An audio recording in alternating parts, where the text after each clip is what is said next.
Hello student, welcome back to my channel. मैं हूं श्रवण गोस्वामी। जैसा कि मैंने आप लोगों को चैप्टर नंबर फर्स्ट का जितने भी इंपॉर्टेंट क्वेश्चन बनते थे उसे मैंने बता दिया है। उस वीडियो का लिंक इस वीडियो के डिस्क्रिप्शन में मिल जाएगा, ठीक है। आप लोग तैयार कर सकते हो। और अम्ल क्षार एवं लवण का पूरा पार्ट एक वीडियो में बना भी दिया गया है, पूरा टॉपिक। तो उसे अगर नहीं देखा हो तो लिंक इस वीडियो के डिस्क्रिप्शन में देख लो, ठीक है।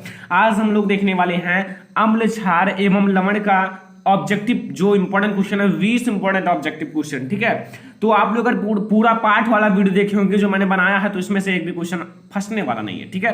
तो वीडियो को लास्ट तक देखते रहिए। उस वीडियो को नहीं देखा तो लिंक इस वीडियो के डिस्क्रिप्शन में, पूरा अध्याय एक ही वीडियो में बन चुका है, ठीक है।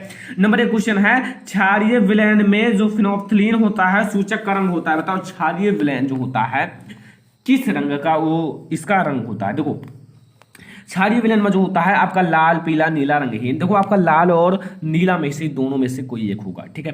ये तो आपको पता है। अब कौन सा होगा तो वो होगा लाल, ठीक है, लाल। याद रखना स्टूडेंट, थोड़े थोड़े क्वेश्चन आपको समझ में आएंगे, ठीक है। लाल होगा। अब आप लोग ऐसे आप लोग थोड़ा वीडियो को देखिए, लर्न कीजिए खूब, तभी आपको सब कुछ आएगा, ठीक है। और 20 इंपॉर्टेंट ऑब्जेक्टिव क्वेश्चन है, ठीक है। देखो निम्न में प्रबल क्षार है। देखो स्टूडेंट जो प्रबल क्षार होते हैं, देखो कुछ प्रबल क्षार होते हैं उसे याद कर लो, ठीक है। अब जैसे इसमें जो ये चार हैं इसमें से प्रबल क्षार कौन सा है, KOH, ठीक है। KOH आपका प्रबल क्षार है, ठीक है। पोटेशियम हाइड्रोक्साइड, ठीक है। निम्नलिखित में दुर्बल अम्ल है। देखो दुर्बल अम्ल जो होते हैं उनका पीएच मान देखो यही होता है। पीएच मान कम जैसे अधिक होगा, जैसे जितना कम पीएच मान होता है वो उतना ही अम्लीय होता है, तो इसका पीएच मान कम होगा, ज्यादा होगा, सॉरी। तो इसमें जो आपका 4 ऑप्शन है इसमें से जो आपका सही है HCN जो है आपका दुर्बल अम्ल है, ठीक है। याद कर लो दुर्बल अम्ल है, इतना याद रखना। देखो एसिटिक अम्ल एक दुर्बल अम्ल है क्योंकि इसमें पानी की मात्रा अधिक होती है, या इसके आयन की मात्रा कम होती है, या कार्बनिक अम्ल है, या फिर यह एक अकार्बनिक अम्ल है। देखो स्टूडेंट इसके जो आयनन होते हैं ना उसकी मात्रा कम होती है। अगर आयन की मात्रा कम होगी तो वो क्या होगा, एक दुर्बल अम्ल होगा, ठीक है। अगर आयन की मात्रा अधिक होती तो ये प्रबल होता, लेकिन इसमें जो आयन की मात्रा होती है वो कम होती है, ठीक है। अगला देखो यहाँ आपसे कई प्रकार से क्वेश्चन पूछ सकता है, H2S विलयन का पीएच मान है, या अम्लीय विलयन का पीएच मान है, या H2SO4 के जलीय विलयन का पीएच मान है। इन सब का एक ही आंसर होगा, और क्या होगा वो देखिए, उसका होगा 7 से कम। अब ये तो आपको पता है, कोई भी आपको अम्ल कह दे तो उसका पीएच मान 7 से कम ही होता है, ठीक है। अम्ल हो, देखो जैसे आप समझो यहाँ 3-4 चीजें होती हैं। जैसे देखो यहाँ आपके पास यहाँ एक 0 होता है, सॉरी 7 होता है, ठीक है। और यहाँ आपका इससे नीचे होता है, यहाँ 14 तक जाएगा, यहाँ 0 से लेकर 14 तक। अब इसके जो इधर होंगी वो अम्लीय होंगी, इसके इधर क्षारीय होंगी, ठीक है। और अम्लीय आप जानते हो 7 से कम होता है, और क्षारीय 7 से अधिक होता है, ठीक है। अब देखो यहाँ जैसे आया क्वेश्चन नंबर 6 है, क्षारीय विलयन का पीएच मान है। अब मैंने बता दिया जो 7 से अधिक होंगे वो क्षारीय होंगे, और जो 7 से कम होंगे वो अम्लीय होंगे, ठीक है। तो यहाँ 7 से अधिक, ठीक है। क्षारीय विलयन का पीएच मान कितना होता है, 7 से अधिक। प्रश्न नंबर 7 देखो, कोई विलयन लाल लिटमस पेपर को नीला कर देता है, पीएच मान होगा। देखो जो लाल लिटमस पेपर को नीला करता है, क्या करता है, लाल लिटमस पेपर को नीला करता है, तो वो आपका क्षारीय होता है। और अगर क्षारीय होगा तो 7 से अधिक होगा।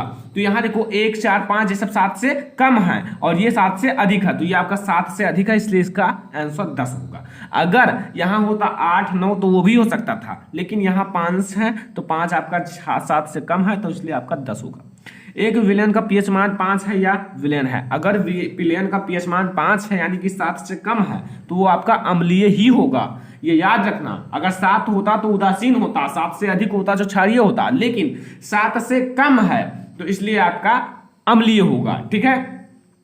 ये प्रश्न नंबर 8 था। प्रश्न नंबर 9 है, 10 की घात 6 MHCl विलयन का पीएच मान कितना होगा। इसकी घात कितनी है, -6, तो इसका पीएच मान कितना होगा, 6 होगा, ठीक है। इसकी घात कितनी है, 2 है। एक हाइड्रोक्लोरिक अम्ल की शक्ति 10 की घात -2 N है, इस विलयन का पीएच मान होगा, घात कितनी है स्टूडेंट, 2 है, तो इसका पीएच मान क्या होगा, 2 होगा। इसका कितना होगा, 6 होगा। तो 10 इंपॉर्टेंट हो चुके हैं। तो यहाँ स्टूडेंट प्रश्न नंबर 11 है, देखो एक विलयन में हाइड्रोजन आयन का सांद्रण 1 × 10 की घात -7 मोल प्रति लीटर है, विलयन का पीएच मान होगा। देखो जो विलयन होगा उसकी घात कितनी है, -7, तो उसका पीएच मान 7 होगा, ठीक है।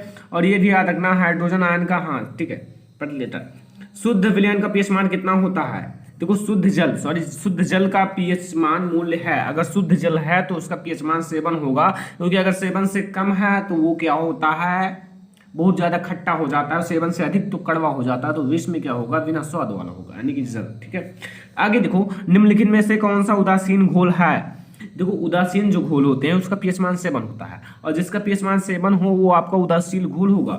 ठीक है, तो इसमें पीएच मान 7 लिखा हुआ है, सीधा पीएच का मान 7, तो वही आपका होगा। ठीक है, वो तो आपको क्लियरली पता होगा। आगे यहाँ एक विलयन में हाइड्रोजन आयन का सांद्रण 1 × 10⁻12 मोल प्रति लीटर है, इस विलयन का पीएच मान होगा।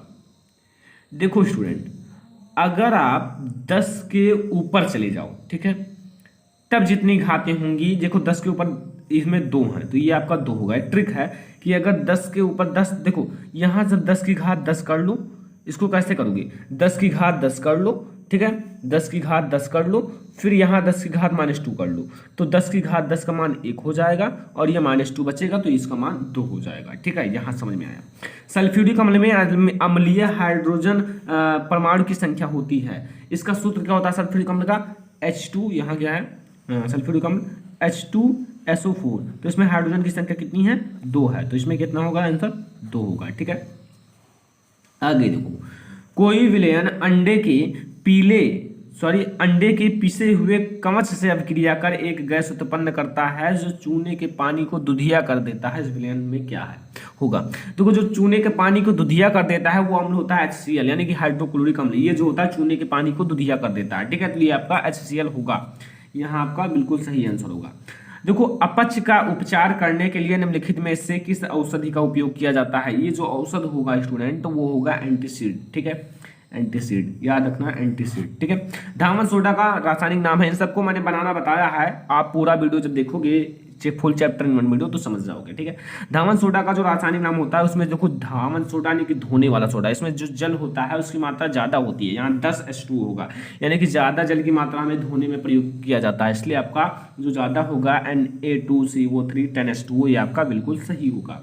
निम्नलिखित में से अम्लीय लवण है जिसमें हाइड्रोजन है, वो अम्लीय लवण है, इसमें देखो हाइड्रोजन नहीं है, इसमें नहीं है, क्योंकि हाइड्रोजन में H+ आयन होते हैं अम्ल में, तो ये आपका सही होगा। इसमें देखो ये 26 में। ठीक है, आगे पेयजल को जीवाणु रहित बनाने के लिए प्रयोग किया जाता है, जो पेयजल होता है उसे जीवाणु रहित यानी कि जीवाणु ना हो उसे बनाने के लिए प्रयोग किया जाता है। देखो CaCO-Cl3, यानी कि ये आपका होता है ब्लीचिंग पाउडर।